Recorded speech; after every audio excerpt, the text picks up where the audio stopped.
간밤 뉴욕 증시는 S&P 500 지수가 0.19% 상승하며 강보합권에서 사상 최고치를 다시 한번 경신했습니다.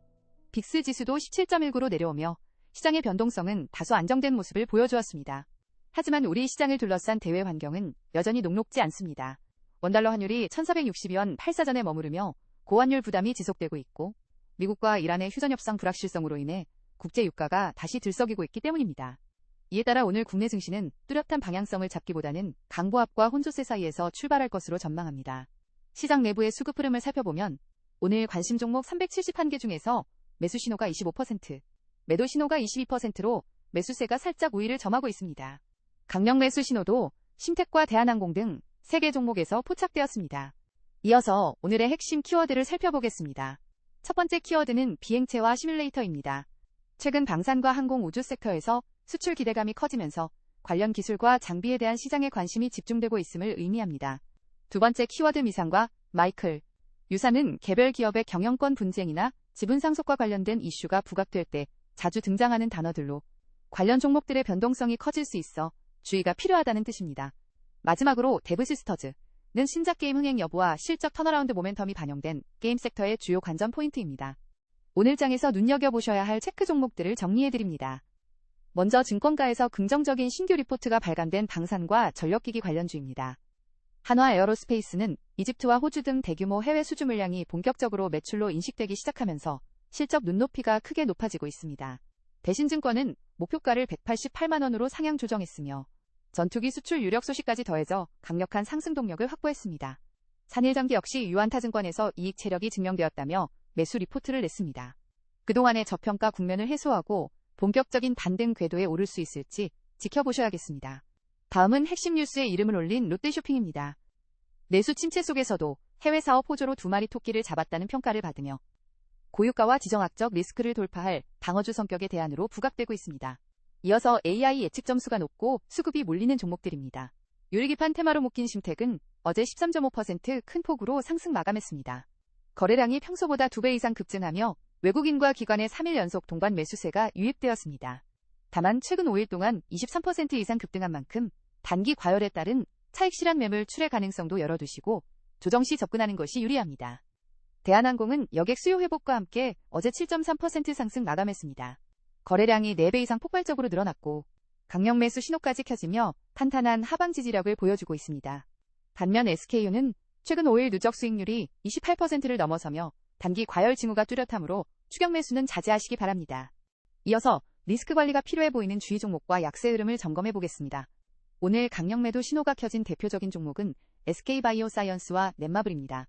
이 두 종목은 공통적으로 외국인과 기관 투자자들의 강한 순매도세가 지속적으로 쏟아지고 있으며 공매도 비율이 15%를 훌쩍 넘기는 등 하방 압력이 매우 거세게 작용하고 있습니다. 먼저 SK바이오사이언스는 뚜렷한 실적 개선 모멘텀이 부재한 가운데 양매도 물량이 출회되며 주가 반등의 실마리를 찾지 못하고 있습니다. 전체 거래대금 대비 공매도 비중이 19.1%라는 매우 높은 수치를 기록하고 있어 섣불리 바닥 다지기를 예측하고 진입하기에는 위험 부담이 큽니다. 넷마블 역시 최근 5일 동안 7% 가까이 하락하며 부진한 흐름을 이어가고 있습니다. 신작 게임에 대한 불확실성과 비용 증가 이슈가 맞물리면서 투자 심리가 크게 위축된 상태입니다. 넷마블의 공매도 비율도 16.5%에 달해 슈포지션 세력의 타깃이 되고 있는 모습입니다. 현재 시장은 철저하게 실적과 수급이 뒷받침되는 종목 위주로만 자금이 쏠리는 극단적인 차별화 장세가 연출되고 있습니다. 따라서 기관과 외국인의 수급이 이탈하면서 공매도 비중까지 높은 이들 강력 매도 종목에 대해서는 보수적인 관점을 유지하시고 신규 진입은 최대한 미루시는 것이 안전한 대응 전략입니다. 지금까지는 오늘 단기 흐름을 중심으로 살펴봤는데요. 이번 코너는 단기 또는 중기 흐름이 기대되는 종목들을 소개해드리겠습니다. 이 점수는 기술적 분석, 기본적 가치, 기관, 외국인 수급, 거시환경 등 자체 기준 항목들을 종합해 0점에서 100점 사이로 환산한 수치입니다. 먼저 예측 점수 84점으로 1위를 차지한 세동입니다. MACD 골든크로스가 발생하고 볼린저 밴드 하단에서 강하게 반등하는 기술적 신호가 포착되었습니다. PBR과 PER 모두 저평가 매력이 부각되며 어제 3.7% 상승 마감에 추가적인 상승 여력이 돋보입니다. 2위는 83점을 기록한 오성첨단 소재입니다. 어제 보합권인 0%로 마감했지만 세동과 마찬가지로 골든크로스와 밴드 하단 반등 신호가 나타났고 밸류에이션 매력이 높아 조만간 방향성을 위로 잡을 가능성이 큽니다. 3위 나레나노텍은 82점입니다. 어제는 3.3% 하락하며 쉬어가는 모습을 보였으나 거래량이 급증하는 가운데 기술적 반등 신호와 가치 저평가가 겹쳐 있어 저점 매수 기회로 해석할 수 있습니다. 공동사위는 나란히 82점을 받은 넥스트아이와 다산솔로에타입니다. 넥스트아이는 어제 보합 마감했지만 거래량 급증과 우수한 자기자본 이익률이 긍정적입니다.